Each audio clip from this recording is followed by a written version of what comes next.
I said last week on the show, this did not go over well, but I picked him as like the fourth best team in the league. And I said, you can't just be a fighter looking for knockouts. You have to have some nuance because you get to the playoffs and these games get close. Look at Cincinnati, by the way, when they couldn't run, and now that yesterday they could run. It's a totally different team. If Cincinnati can run like that the rest of the year, not even Kansas City's beating them.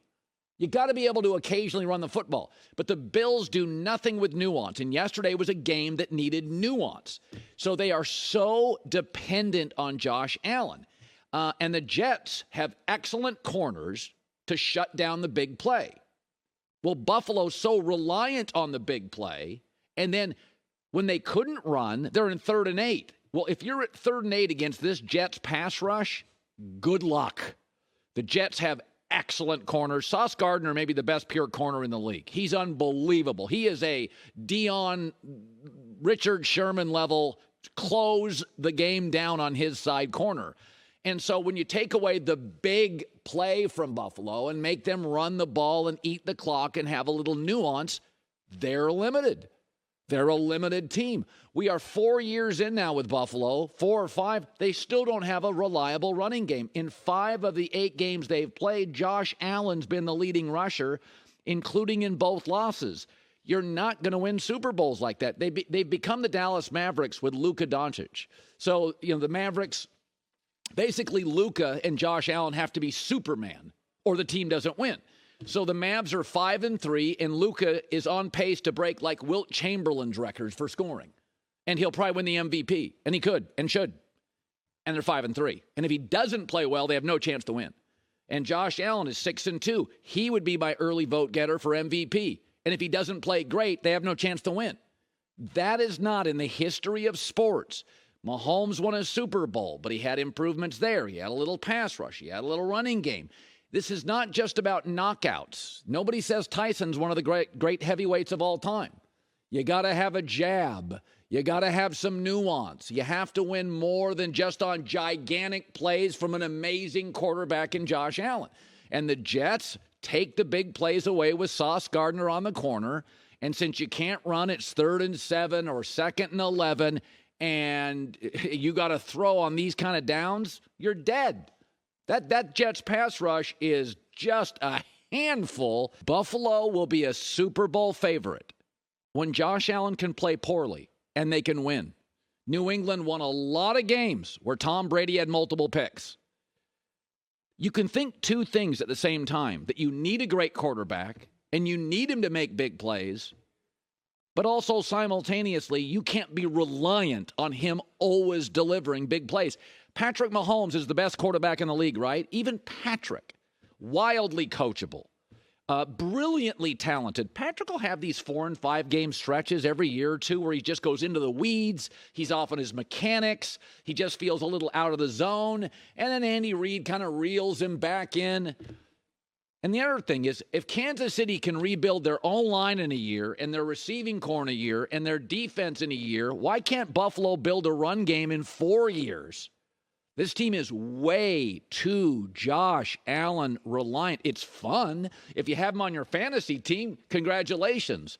But that's not what wins Super Bowls. And when you have somebody as good as Josh Allen, I've said this before, it feels very Cam Newton and Big Ben. It's unbelievable to watch. But you got to build stuff around them. You can't just need them to be Superman, put on a cape every Sunday. That will have limitations. The season's never been longer. The defensive players have never hit harder. The coaching has never been smarter. Buffalo is a great watch, but the Jets showed you. Shut down their run. If you have great corners and can shut their run down, they don't have any nuance. They don't jab at all. Congratulations to the Jets, Jets. Vegas cannot figure out the Seahawks. Vegas can't. I mean, think about this. Vegas, the 2 times they've played Arizona, liked Arizona. And if you watch both those games, I watched both those games, it's not close.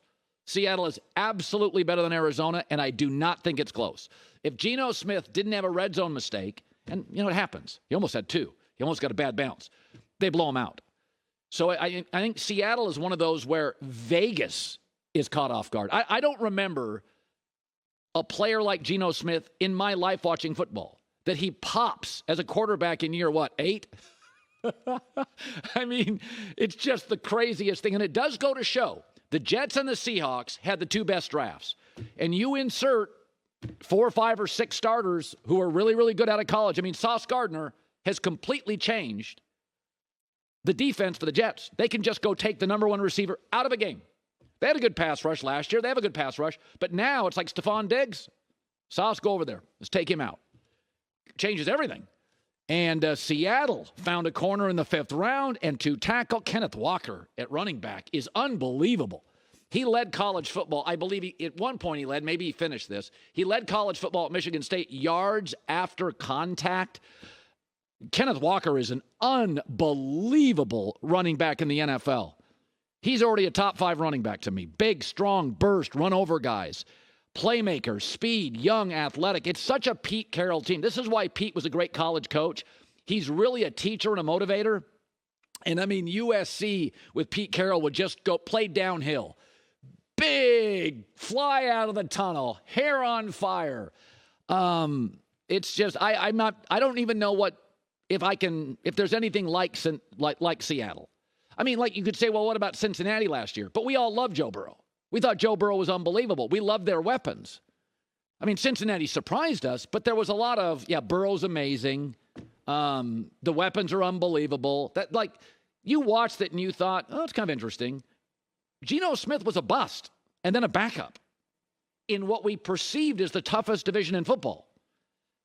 Then they did something the Seahawks haven't done in the last 6-7 years. They completely hit a home run in the draft.